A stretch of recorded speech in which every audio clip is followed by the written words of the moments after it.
Hello बच्चों, विद्या वाहिनी channel में आप सबका स्वागत। मैं संजीवनी शिंदे आज लेकर आई हूँ आपकी पाठ्य पुस्तक लोक भारती से पाठ 10वां। पाठ का नाम है ठेस। यह पाठ पूरक पठन है।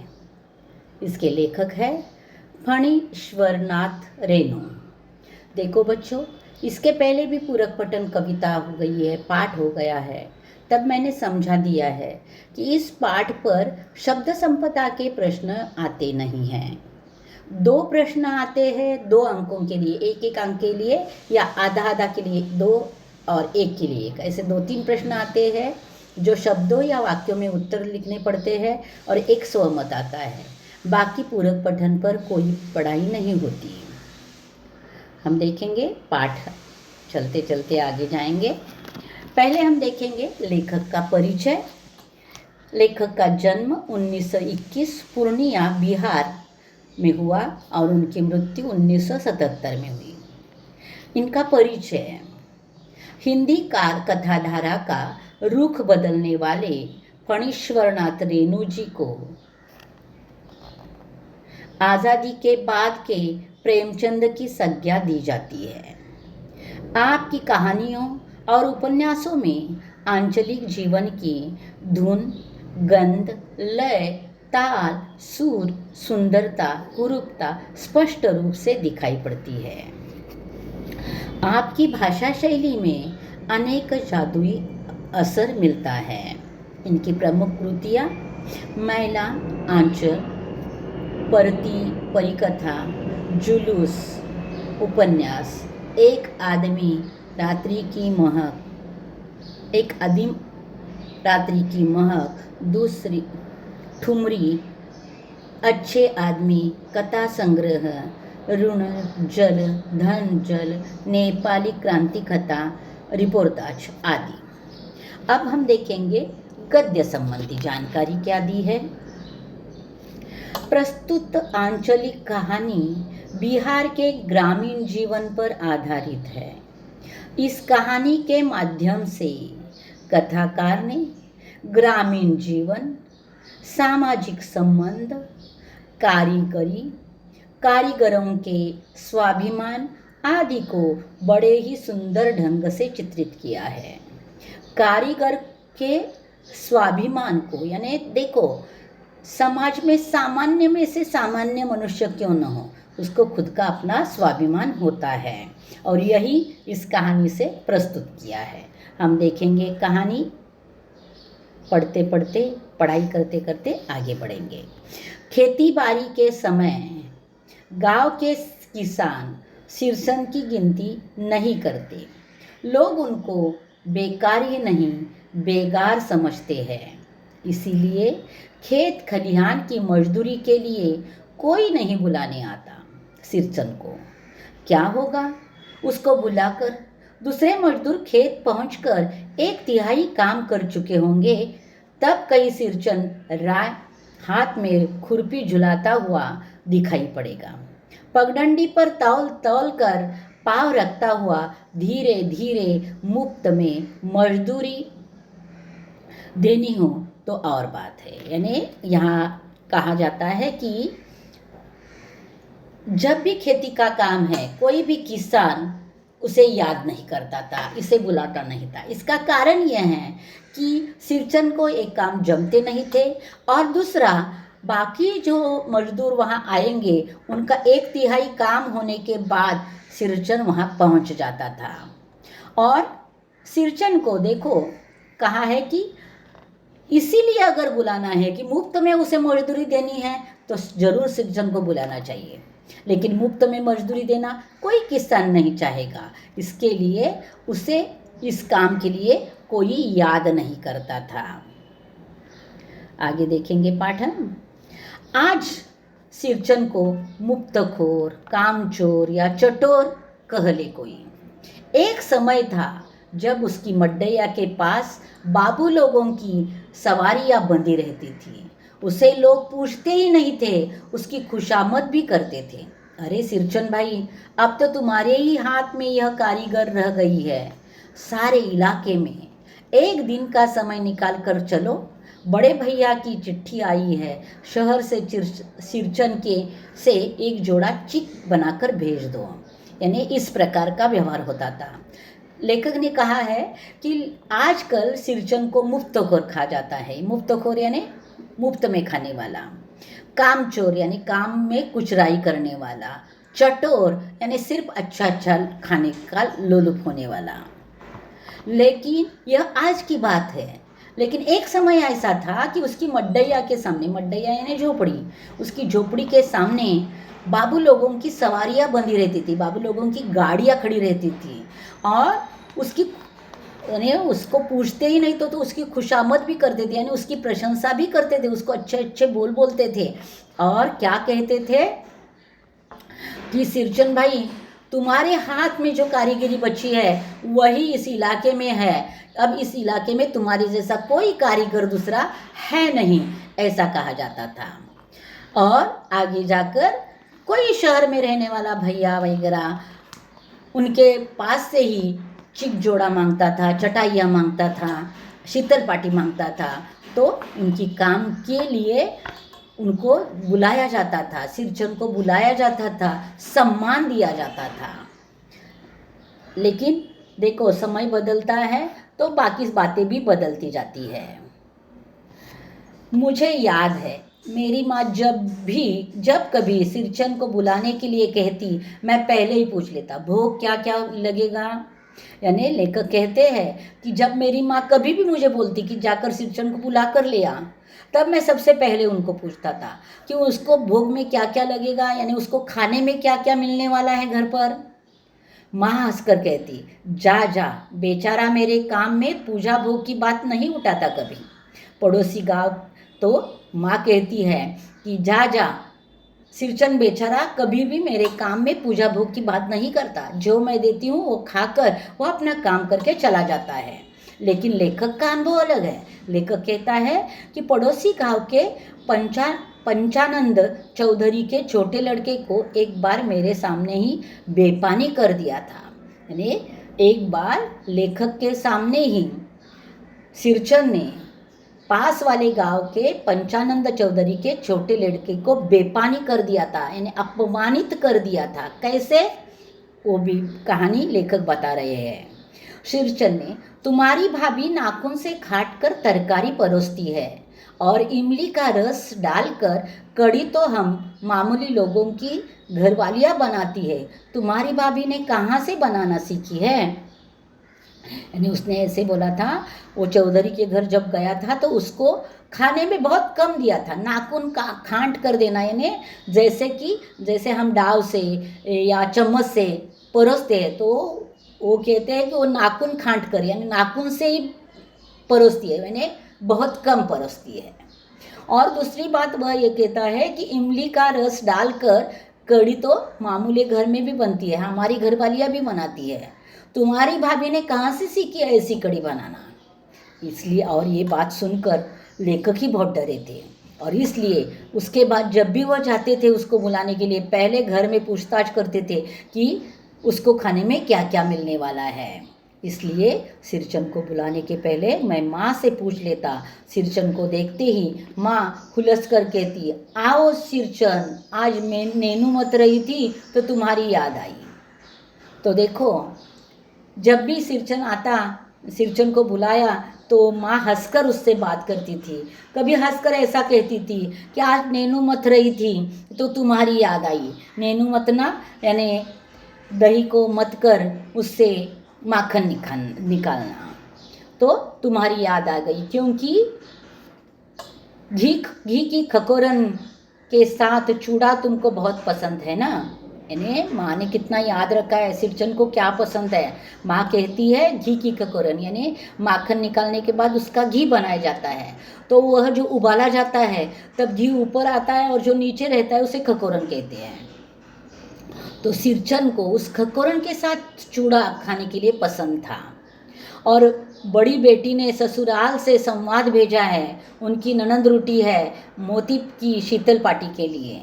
और आगे जाकर वो काम की बात भी करती है कि मैंने तुम्हारे खाने का इंतज़ाम तो किया है, याद रख कर, लेकिन एक बात है कि मेरी बड़ी बेटी के घर में उसकी ससुराल में उसकी ननंद रूठी हुई है और उसको बहुत अच्छी मोती की शीतल पाटी चाहिए। शेरचन अपनी पनियाई जीभ को संभाल कर हंसता।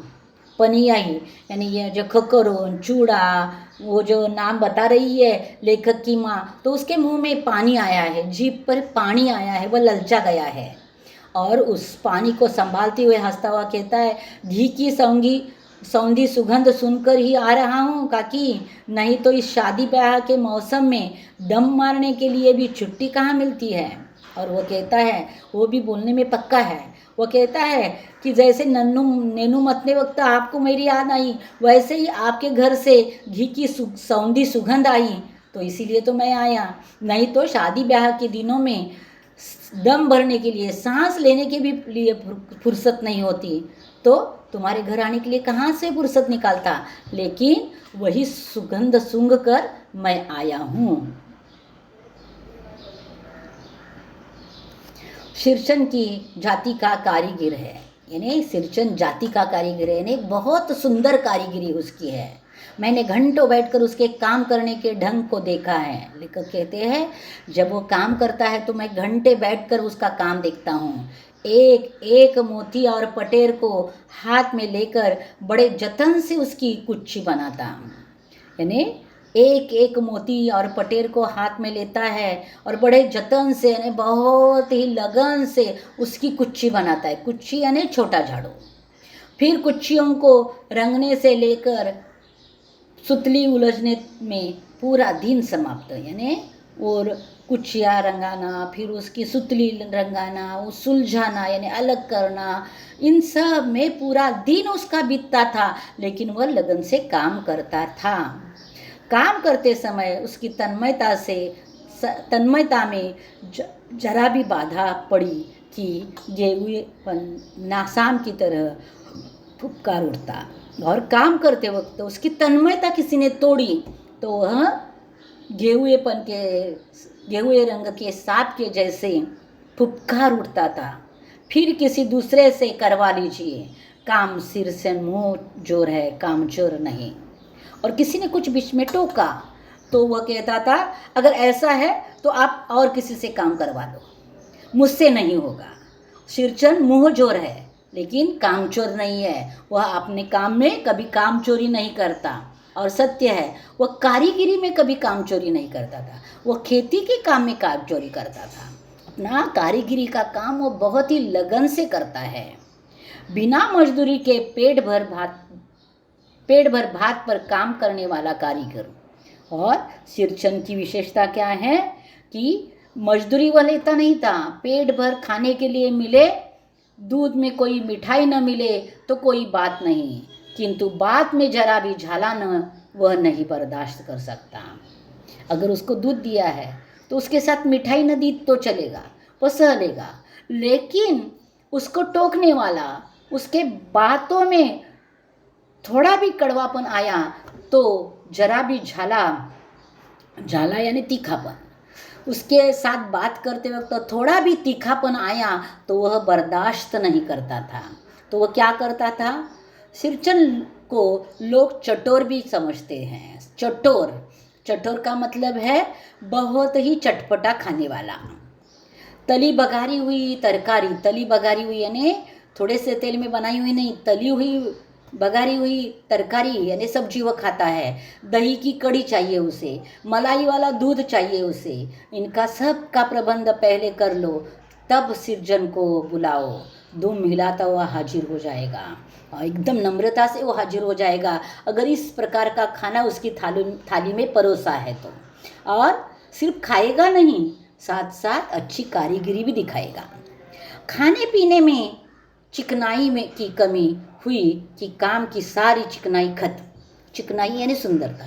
खाने पीने की पदार्थों में सुंदरता नहीं है तो उसके काम की चिकनाई भी खत्म हो जाती है। काम अधूरा रख कर उठ खड़ा होगा। और अगर कभी ऐसा हुआ तो अपना काम अधूरा छोड़ेगा और उठ कर खड़ा हो जाएगा और घर वालों से बात करेगा। क्या बात करेगा?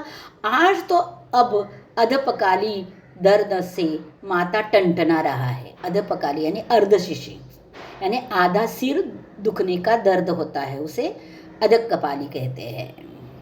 और इसके कारण मेरा माथा टनटना रहा है, थोड़ा सा रह गया है, यानी जो मैं कारीगरी बना रहा हूँ, शीतल पाटी या जो भी है वो बना रहा हूँ, कुछ बना रहा है, तो वह थोड़ा सा बाकी है, वह किसी दिन आकर पूरा करूँगा। ऐसा कहकर वह वहाँ से निकलेगा। उसके सिर में दर्द नहीं होता है, उसे किसी की बात तीखी लगे तो वह आगे काम नहीं कर पाता, और यह कारण बताकर वह वहाँ से निकलेगा और किसी दिन माने कभी नहीं, और किसी दिन आऊँगा पूरा करूँगा वो कहेगा, लेकिन वो किसी दिन आता ही नहीं, तो वो कैसे आएगा? मोती घास और पटेर की रंगीन शीतल पाटी, बांस की तीलियों की झिलमिलाती चिक, सतरंगे डोर के मोड़े, भूसी चुन्नी रखने के लिए मूंजी की रस्सी के बड़े बड़े जाले, हलवाओं के लिए ताल के सूखे पत्तों की छतरी, टोपी तथा इसी तरह के बहुत से काम हैं जिन्हें सिरचन के सिवा गांव में और कोई नहीं जानता। तो आपको प्रश्न पूछा जाएगा कि सिरचन की कौन कौन से कामों में कारीगरी दिखती है अथवा सिरचन के कौन से काम हैं। तो इस परिच्छेद के सब उत्तर आएंगे। मोती घास और पटेर की रंगीन शीतल पाटी वह बनाता है, बांस की तीलियों की झिलमिलाती चीक वह बनाता है, सतरंगे डोर के मोड़े बनाता है, भूसी चुन्नी रखने के लिए मूंज की रस्सी के बड़े बड़े जाले वो बनाता है, हलवाओं के लिए ताल के सूखे पत्तों की छतरी टोपी वह बनाता है, और इतनी सारी कारीगरी उसके पास मौजूद है। यह दूसरी बात है कि अब गांव में ऐसे काम को बेकाम का काम समझते हैं लोग। बेकाम का काम जिसकी मजदूरी में अनाज या पैसे देने की कोई ज़रूरत नहीं। देखो, यहाँ ऐसे काम को गांव के लोग बेकाम समझते हैं, क्योंकि ऐसे काम में मजदूरी देने की ज़रूरत नहीं है। तो सिरचन को मजदूरी के रूप में क्या लगता था? पेट भर खिला दो, काम पूरा होने पर एक आध पुरान धुराना कपड़ा देकर विदा करो। तो सिरचन को क्या लगता था? काम के बदले में पेट भर खाना और काम पूरा होते वक्त पुराना धुराना कपड़ा, वही लेकर वह खुश रहता था।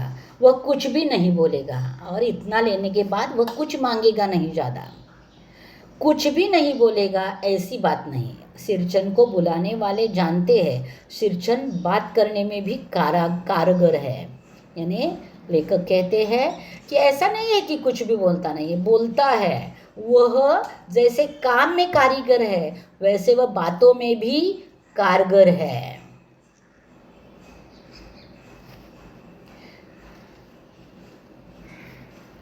महाजन टोले के भज्जू महाजन की बेटी सिरचन की बात सुनकर तिलमिला उठी थी।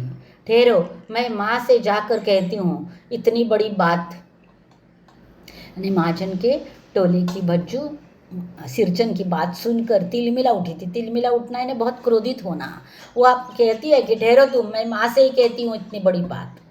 बड़ी बात ही है बिटिया, बड़े लोगों की बस बात ही बड़ी होती है। तो भी देखो उसके शब्द कैसे है, बात बड़ी ही है, बड़े लोगों की बात ही बड़ी होती है, काम बड़े नहीं होते, ऐसा कहना है उसका।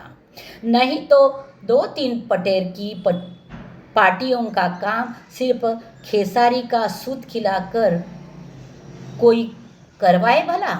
यानी मुझसे 2-3 पटेर की पार्टियों का काम करवाया और उसके बदले में क्या दिया? तो सत्तू खिलाकर, यानी सत्तू खिलाया उसके बदले में। यह तुम्हारी माँ ही कर सकती है बबुनी।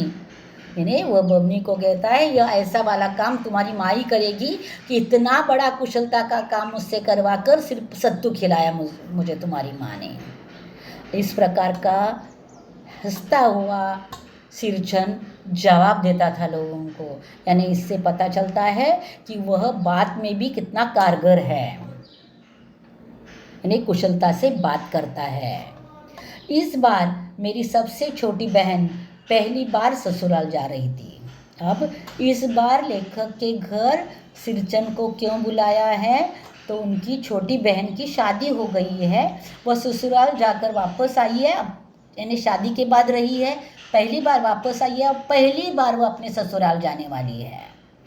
और ससुराल से क्या संदेश मिला है, मानू के दूल्हे ने पहले ही बड़ी भाभी को लिखकर चेतावनी दी है, मानू के साथ मिठाई की पतीली न आए कोई बात नहीं। यानी मानू जब मायके से ससुराल आ रही है तो उसके साथ मिठाई की पतीली न आए तो कोई बात नहीं, चलेगा, लेकिन 3 जोड़ी फैशनेबल चिक और पटेर की 2 शीतल पाटियों के बिना आएगी मानू तो, यानी वो आते वक्त उसके साथ क्या भेजना है, 3 जोड़ी फैशनेबल चिक और पटेर की 2 शीतल पाटियाँ भेजनी है। और इसके बिना मानू आई तो आगे बोला नहीं है, लेकिन ये आना जरूरी है। भाभी ने हंसकर कहा, बैरंग वापस, यानी वापस करोगे, इसलिए 1 सप्ताह पहले ही सिरचन को बुलाकर काम पर तैनात करवा दिया था।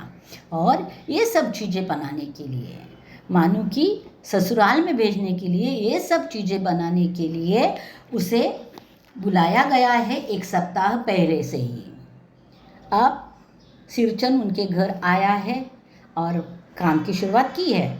माँ ने, देखो सिरचन, इस बार नई धोती दूंगी, असली मोहर छाप वाली धोती। यानी हमेशा काम पूरा होने के बाद घर का पुराना धुराना कपड़ा दिया जाता था, लेकिन अब बेटी के ससुराल में चीज़ें जाने वाली है तो कितनी इज्जत से जानी चाहिए, यह सोचकर माँ कहती है कि इस बार तुम्हें पुराना धुराना कपड़ा नहीं दूंगी, मैं काम पूरा होने के बाद नई धोती दूंगी जो मोहर छाप वाली होती है।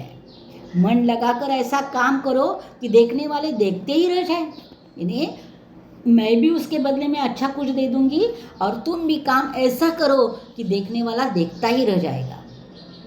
पान जैसी पतली छुरी से बांस की तीलियाँ और कमानियों को चिकनाता हुआ सिरचन अपने काम में लग गया। और माँ की यह सूचना मिलते ही अपनी छोटी जो जा रही है मानू, उसके लिए ये चीज़ें बनाने के लिए वह काम में लग गया। बहुत ही बारीकी से वह काम कर रहा है। रंगीन सुतलियों में झब्बे डालकर वह चिक बुनने बैठा। पहले वह चिक बनाने की शुरुआत करता है। 1.5 हाथ की बनाई देखकर ही लोग समझ गए कि इस बार एकदम नए फैशन की चीज़ बन रही है। जो वह बुन रहा था वो 1.5 हाथ की बनी, 1.5 हाथ की बनी थी, तभी से लोगों को पता चला कि इस बार जो चीक बनेगी उसके पहले वो ऐसी चीज़ बनी नहीं है, बहुत ही फैशनेबल चीज़ बनने वाली है। यह सब ने देख लिया। लेखक के घर के बाकी स्त्रियों ने भी देख लिया। उसमें मंजली भाभी थी। मंजली भाभी को रहा नहीं गया। उसने जब देखा कि इतनी अच्छी चीज़ बन रही है तो वह क्या कहती, देखो, पर्दे के आड़ से बोलती है, पहले ऐसा जानती कि मोहर छाप वाली धोती देने से ही अच्छी चीज़ बनती है तो भैया को खबर भेज देती।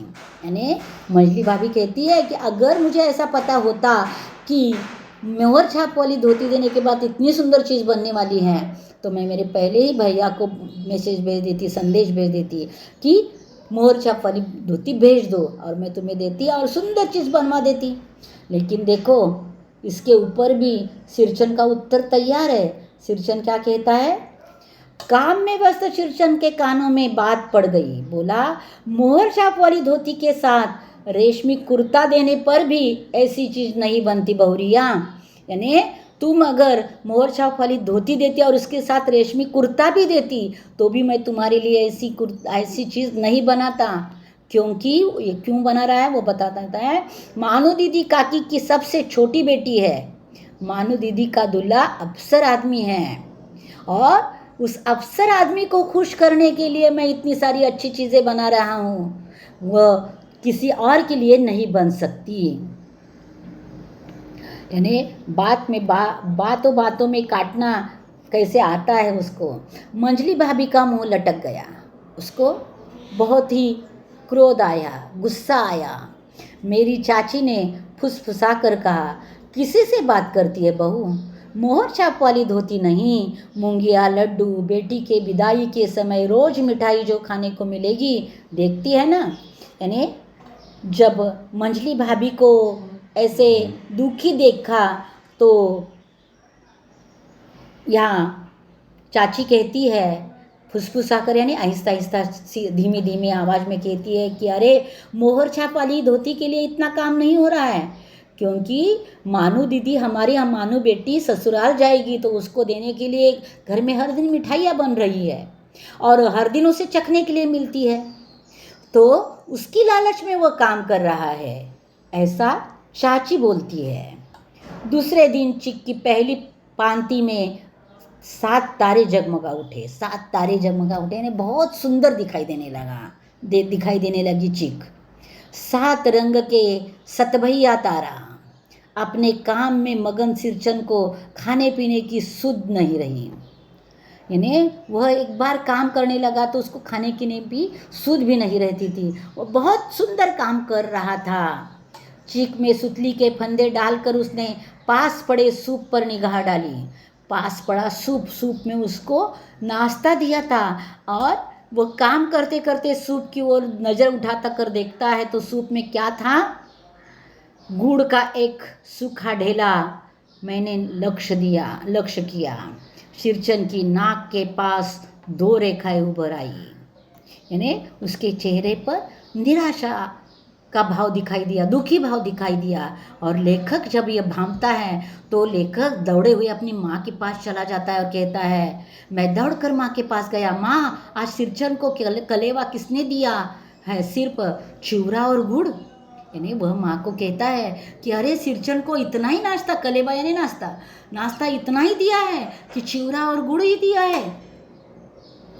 तो माँ रसोई घर के अंदर से पकवान आदि बनाने में व्यस्त थी। रसोई घर के अंदर वह पकवान बनाने में व्यस्त थी। वह मंजली भाभी को बोली, अरे मंजली सिरचन को बूंदिया क्यों नहीं देती? यानी चिवड़ा और गुड़ के साथ बूंदिया भी क्यों नहीं देती तुम? ऐसा दूर से ही पूछती है। तो देखो क्या होता है, मंजली भाभी को गुस्सा था, उसने बोला था ना तुम्हारे लिए ऐसी सुंदर चीज़ बनेगी ही नहीं, इसके लिए वह बूंदिया मैं नहीं खाता काकी। वो सुन रहा है तो वो तुरंत कहता है कि बूंदिया मैं नहीं खाता, लेकिन सिरचन के मुंह में चूरा भरा हुआ था, वो चूरा भरे हुए मुंह से ही बात करता है। गुड़ का ढेला सूप में एक किनारे पर पड़ा रहा। अछूता यानी उस सिरचन ने उस चूरे को छुआ तक नहीं था, गुड़ को छुआ तक नहीं था, सिर्फ चूरा खा रहा था। माँ की बोली सुनते ही मंजली भाभी की भव्य तन गई यानी उसे थोड़ा गुस्सा आया उसके बारे में, और वह मुट्ठी भर बूंदिया सूप में फेंक कर चली गई। वो मुट्ठी भर बूंदिया लेकर आती है और सूप में फेंक देती है। सिरचन को ये बात अच्छी नहीं लगती। सिरचन ने पानी पीकर कहा, मंजली बहुरानी अपने मायके से आई हुई मिठाई भी ऐसी ही तरह हाथ खोलकर बांटती है क्या? यानी मायके से आई हुई मिठाई भी इस तरह तुम बांटती हो, हाथ खोलकर का मतलब ऐसे फेंक कर बांटती हो तुम? बस मंजली भाभी अपने कमरे में बैठकर रोने लगी। चाची ने माँ के पास जाकर, यानी मंजली भाभी अंदर जाकर रोने लगती है कि सिरचन ने मुझसे ऐसी बात क्यों की, मेरे मायके की बात क्यों निकाली। तो चाची जाकर लेखक की माँ से बात करती है और कहती है, मुंह लगाने से सिर पर चढ़ेगा ही, किसी के नैहर ससुराल की बात क्यों करेगा वह। यानी वह माँ के पास जाकर कहती है कि अगर आपने ऐसे सिर पर चढ़ा दिया तो वो ऐसी बात करेगा, किसी नैहर यानी मायके या ससुराल की बात करने का उसे क्या हक है, वह ऐसी बात नहीं कर सकता। मंजली भाभी की दुलारी बहू है। मंजली भाभी माँ की दुलारी यानी प्यारी बहू है। माँ तमक कर बाहर आई, यानी फटक से बाहर आई और सिरचन को कहती है, सिरचन तुम काम करने आए हो, अपना काम करो, बहुओं से बदकुट्टी करने की क्या ज़रूरत, यानी बातचीत यानी वाद विवाद करने की क्या ज़रूरत है। जिस चीज़ की ज़रूरत हो मुझसे कहो, और तुम्हें जो भी कुछ लगेगा तुम मुझसे बात करो, ऐसा कह देती है। सिरचन का मुंह लाल हो गया, उसको भी क्रोध आ जाता है। उसने कोई जवाब नहीं दिया, बांस में टंगे हुए आधे चिक में फंदे डालने लगा। वो बिना बात किए चिक के अधूरे चिक को पूरा करने की कोशिश करता है, फंदे डालने लगता है। मानो पान सजाकर बाहर बैठक खाने में भेज रही थी। मानो पान बना रही थी और बाहर बैठे लोगों को भेज रही थी।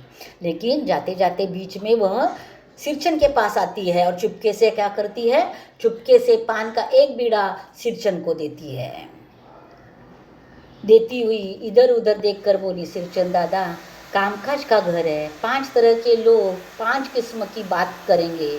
तुम किसी की बात पर कान मत दो, क्योंकि उसे भी डर लगता है अगर सिरचन क्रोधित हो गया, काम अधूरा छोड़ा तो क्या करेंगे। इसलिए वह पान का बीड़ा देने के कारण उनके पास आती है और कहती है कि बड़ा घर है, बहुत सारे लोग हैं, 5 तरह के लोग हैं, 5 तरह की बातें करेंगे, किसी की ओर आप ध्यान मत दो, आप अपने काम में ध्यान दो। सिरचन ने मुस्कुराकर पान का बीड़ा मुंह में ले लिया। चाची अपने कमरे से निकल रही थी। सिरचन को पान खाते देखकर अवाक हो गई। अवाक होना आश्चर्यचकित होना। वह देखती है कि सिरचन के मुंह में पान है, तो उसे देखकर वह अवाक हो जाती है, चकित हो जाती है। सिरचन ने चाची को अपनी ओर अचरज से घूरते देखा। छोटी चाची, जरा अपनी डिबिया का गमकवा जर्दा खिलाना, बहुत दिन हुए। यानी वह भी चुप नहीं रहता। जब देखता है कि चाची उसकी ओर चकित होकर देख रही है, तो वह बहुत ही मजाक उड़ाने की हिसाब से बात करता है कि आपके डिबिया से गमकवा दे दो, बहुत दिनों से मैंने खाया नहीं है। चाची कई कारणों से जली भुनी रहती थी सिरचन से। कई कारण थे, वो उससे के साथ जली भुनी रहती थी, उसके साथ उसका जमता नहीं था, वह उसका विरोध करती थी, उसको डांटती थी और उसको गुस्सा उतारने का मौका देखती थी। अब तो उसे अच्छा मौका मिला, वो खुद बात करने के लिए आया है चाची से, तो गुस्सा उतारने का ऐसा मौका फिर नहीं मिल सकता। झनकती हुई बोली, तुम्हारी पीढ़ी बड़ी हुई जीभ से में आग लगे, यानी तुम्हारी जीभ को बहुत कुछ खाने की इच्छा करती है, तुम्हारी जीभ को आग लगे। घर में भी पान और गमकवा जर्दा खाते हो, यानी यहाँ आने के बाद ये वो मांग रहे हो, आपके घर में ऐसा ही खाते हो क्या? चटोर कही के मेरा कलेजा धक उठा, हो गया सत्यानाश। लेखक कहता है कि मेरा कलेजा धक रह गया, हो गया सत्यानाश, यानी अब कुछ भी हो सकता है, ऐसे लेखक को लगता है। बस सिरचन की उंगलियों में सुतली के फंदे पड़ गए। मानो कुछ देर तक वह चुपचाप बैठा, पान को मुंह में घुलाता रहा, फिर अचानक उठकर पिछवाड़े पिक थूंकाया, यानी पान की पिक थूंकाया और उसने अपना सामान बटरना शुरू किया। अपनी छुरी, हसिया वगैरह समेट संभाल कर झोले में रखे। टंगी हुई अधूरी चीख पर एक निगाह डाली और हनहनाता हुआ आंगन से बाहर निकल गया। हनहनाता हुआ यानी अपने मुंह में बड़बड़ाता हुआ वह आंगन से बाहर हो गया, वह निकल गया। मानो कुछ नहीं बोली, चुपचाप अधूरी चीख को देखती रही। सातों तारे मंद पड़ गए। अब तक सातों तारे चमक रहे थे उसकी कलाकारी से, अब वह मंद पड़ गए, ऐसा कहा गया है। मानो कुछ कहती नहीं है, अधूरी चीख की ओर देखती रहती है। उसकी नज़र को देखकर माँ को दुख होता है। माँ कहती है कि जाने दे बेटी, जी छोटा मत कर, मानो मेले से खरीद कर भेज दूंगी, यानी मेले में ऐसी चीज़ें मिलती है, वहाँ से खरीद कर मैं तुम्हारे ससुराल में चीज़ें भेज दूंगी, दुखी मत हो। मैं सिरचन को मनाने गया, लेकिन तो भी लेखक को एक बार लगता है कि एक बार उससे बात करके देखेंगे। आधी अधूरी चीज़ को पूरा किया तो ससुराल मानू के ससुराल वाले खुश हो जाएंगे, इस उद्देश्य से वह जाता है। एक फटी हुई शीतल पाटी पर लेटकर वह कुछ सोच रहा है। लेखक देखता है सिरचन एक फटी हुई शीतल पाटी पर लेटा है और कुछ सोच रहा है। मुझे देखते ही बोला, बबुआ जी अब नहीं, कान पकड़ता हूँ, अब नहीं। मोहर छाप वाली धोती लेकर क्या करूँगा, कौन पहनेगा। ससुरी खुद मरी, बेटे बेटियों को ले गई अपने पास साथ। यानी वो कहता है कि मोहर छाप वाली धोती मुझे नहीं चाहिए, उसको लेकर क्या करूँगा, कौन पहनेगा उसे। मेरी ससुरी गई, मेरी पत्नी गई, और जाते वक्त बेटे बेटियों को भी लेकर गई। अब मेरे पास है कौन और किसके लिए मैं करूँगा। यह सवाल वो लेखक को पहुँचता है। बबुआ जी मेरी घरवाली जिंदा रहती तो मैं ऐसी दुर्दशा भोगता। यानी मेरी अगर घरवाली होती तो मैं खाने पीने के लिए मेरी घरवाली बनाती, मैं अच्छे से खाता, इस तरह मेरी दुर्दशा नहीं होती। यह शीतल पाटी उसी की बुनी हुई है। इस शीतल पाटी को छू कर कहता हूँ अब यह काम नहीं करूँगा। और वह कहता है कि मेरी पत्नी ने बुनी हुई यह शीतल पाटी है, उसे छू कर मैं कसम खाता हूँ कि ये काम अब मैं नहीं करूँगा। गांव भर में तुम्हारी हवेली में ही मेरी कदर होती थी, और गांव भर में तुम्हारी हवेली में ही मेरी कदर होती थी, मेरी इज्जत होती थी, मुझे बड़प्पन दिया जाता था, और इसीलिए मैं काम करता था। अब क्या, और अब वो बचा नहीं है। चुपचाप वापस लौट आया। और लेखक कहता है मैं एक शब्द भी आगे बोल नहीं सका, मैं चुपचाप वापस आया।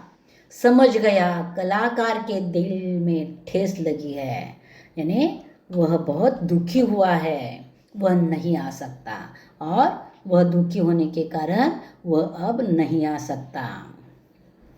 बड़ी भाभी अधूरी चीख में रंगीन छीट का झालर लगाने लगी। यानी जो अधूरी चीख थी उसको झालर लगाकर पूरा करने की कोशिश करती है। यह भी बेजा नहीं दिखलाई पड़ता, क्यों मानो, यानी यह भी बेजा नहीं, यानी बेकार नहीं दिखता, ठीक दिखता है ना, मानो को पूछा जाता है। मानो कुछ नहीं बोली बेचारी, किंतु मैं चुप नहीं रह सका। चाचा और मंजली भाभी की नज़र न लग जाए इसमें भी, यानी उसे लगता है चाचा और मंजली भाभी की नज़र न लग जाए, नहीं तो इसमें भी खराबी आ जाएगी। मानू को ससुराल पहुंचाने मैं ही जा रहा था।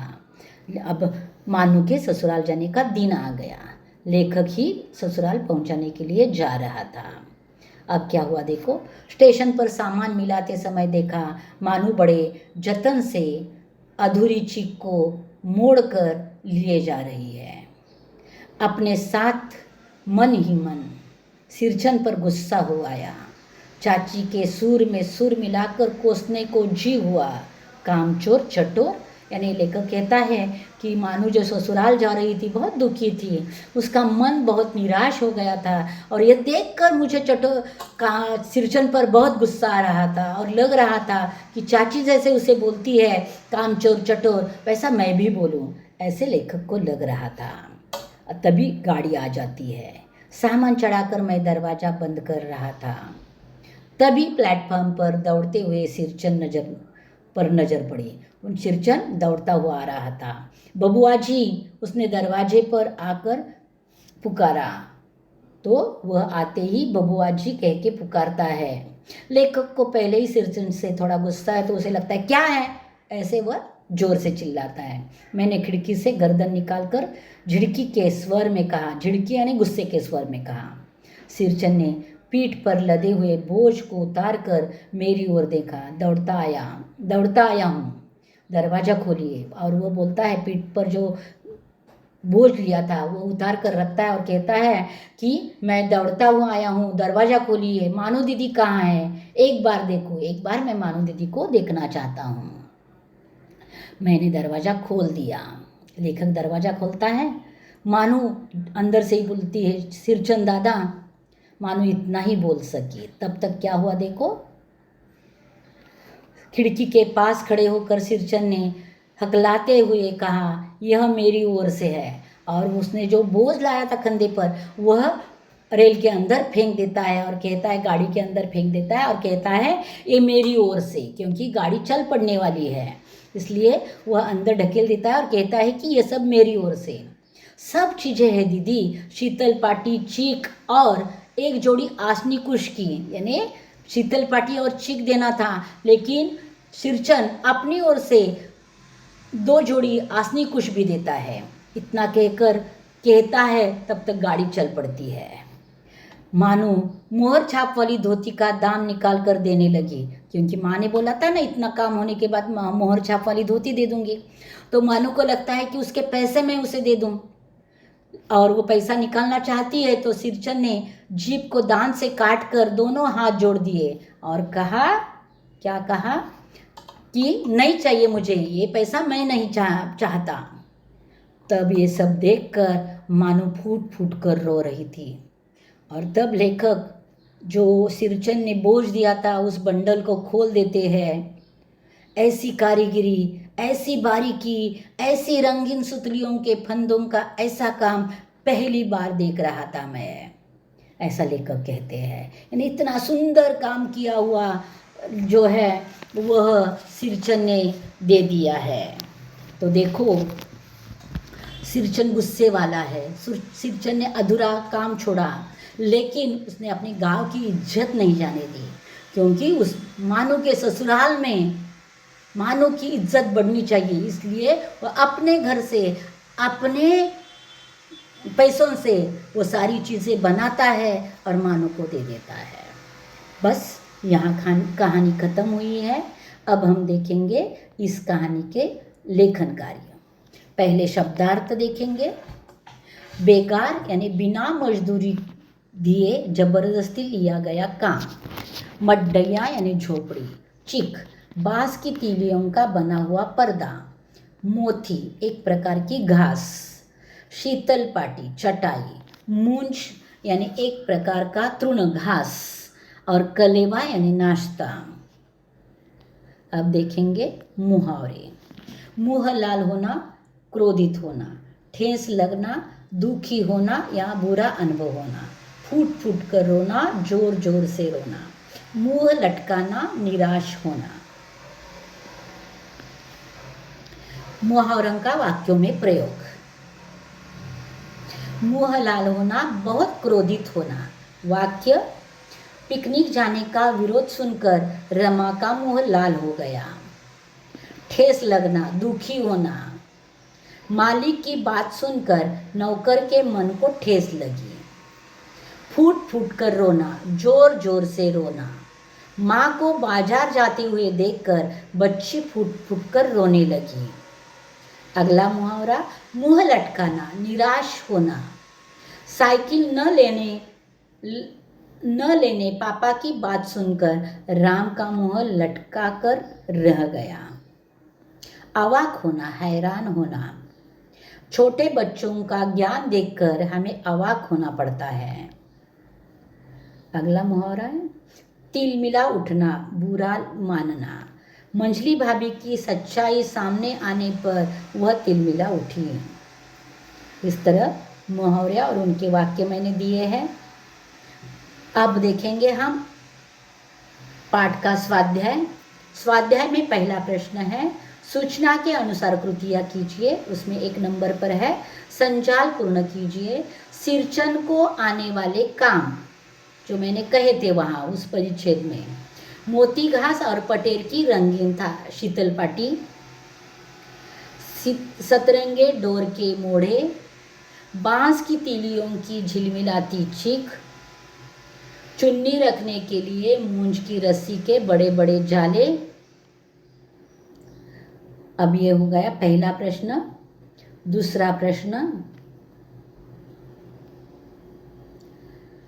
कृति पूर्ण कीजिए। सिरचन का मेहनताना, पेट भर खाना और एकाध पुरान धुराना कपड़ा। दूसरा प्रश्न है, मानू को उपहार में मिला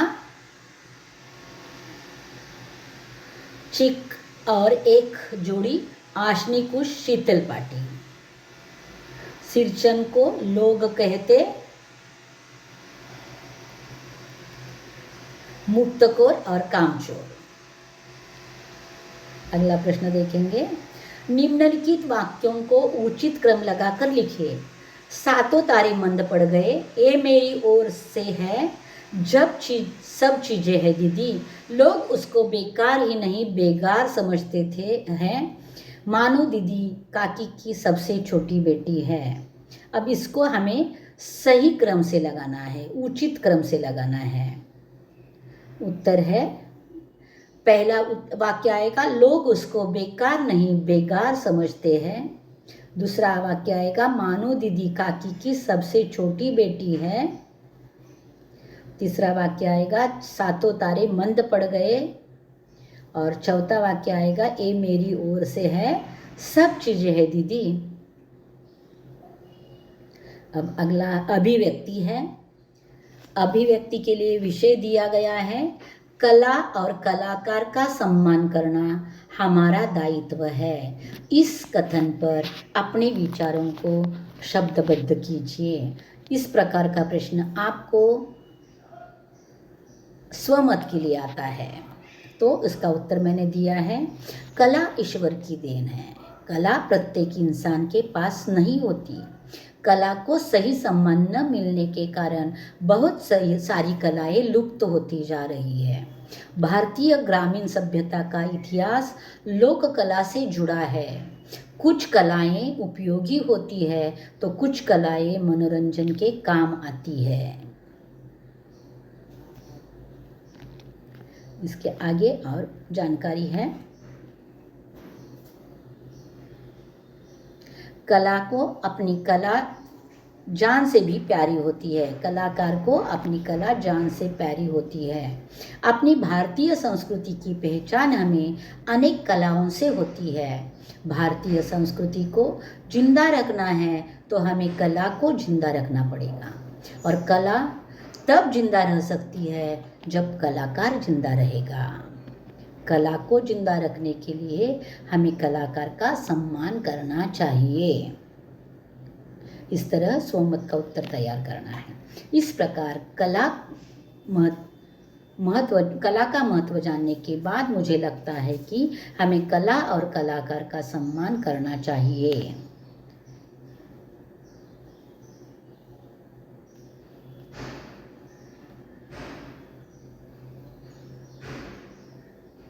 अगला देखेंगे। अभी आएगा भाषा बिंदु।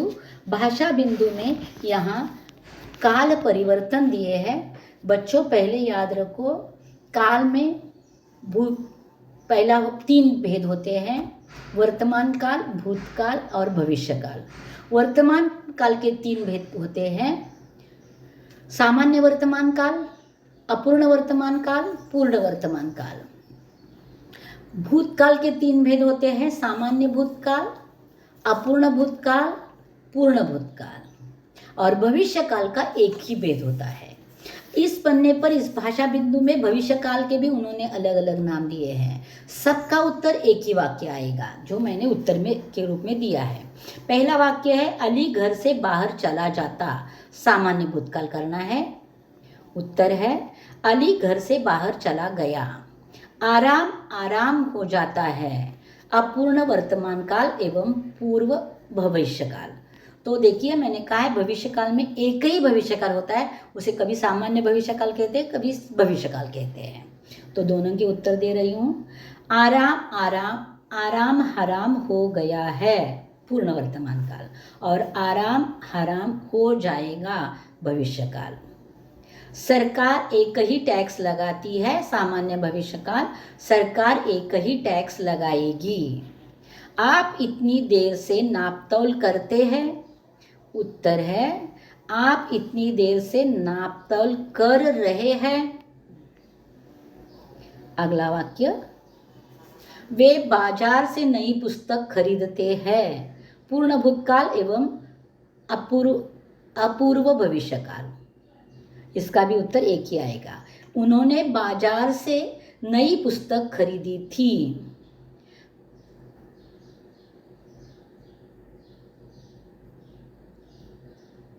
बाजार से नई पुस्तक खरीदेंगे। अगला वाक्य है वे पुस्तक शांति से पढ़ते हैं, पूर्ण भूतकाल। वे पुस्तक शांति से पढ़ रहे थे, अपूर्ण भूतकाल का वाक्य हो गया। सातों तारे मंद पड़ गए, अपूर्ण वर्तमान काल। उत्तर है सातों तारे मंद पड़ रहे हैं।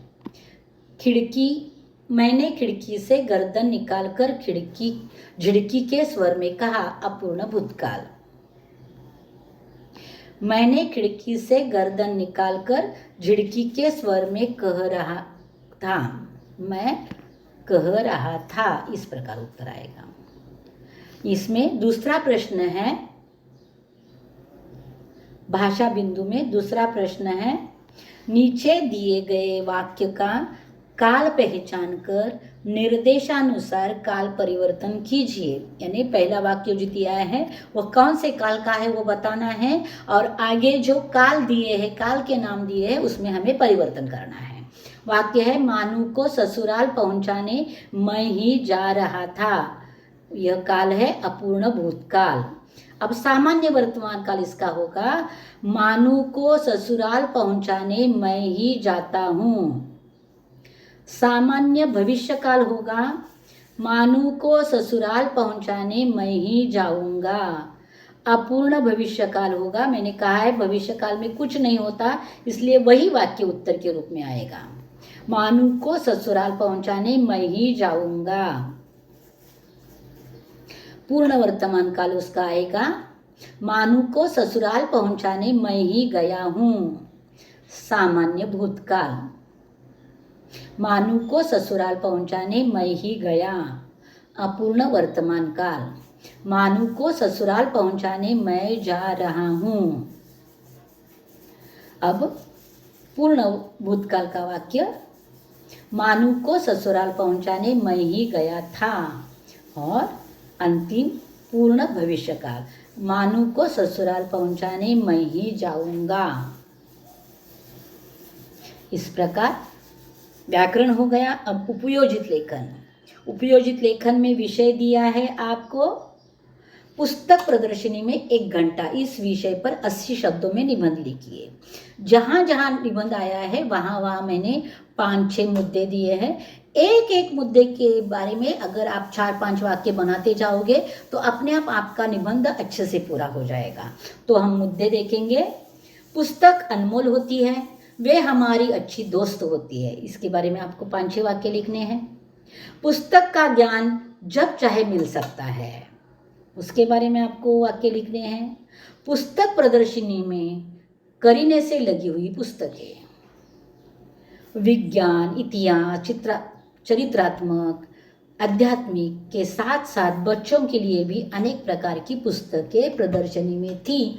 उसके बारे में आपको 5-7 वाक्य लिखने हैं। हर एक की इच्छा अनुसार खरीदने का मौका, यानी अपनी अपनी इच्छा के अनुसार पुस्तक खरीदने का मौका हमें पुस्तक प्रदर्शनी में मिलता है। तो इन सब मुद्दों को अगर आप सविस्तर रूप से लिखते जाओगे तो 80 शब्दों में आपका निबंध अच्छे से तैयार हो जाएगा। तो बच्चों, इस प्रकार यहाँ ठेस पाठ पूरा हुआ है, जिसका पूरा लेखन कार्य मैंने दिया है, पाठ अच्छे से समझा दिया है। तो देखिए बच्चों, यहाँ हम रुकते हैं और जल्द ही मैं अगला पाठ लेकर आने वाली हूँ। अगली है कृषक गान कविता, वह लेकर मैं जल्दी वापस आऊँगी। तब तक इंतज़ार में रहना। धन्यवाद बच्चों।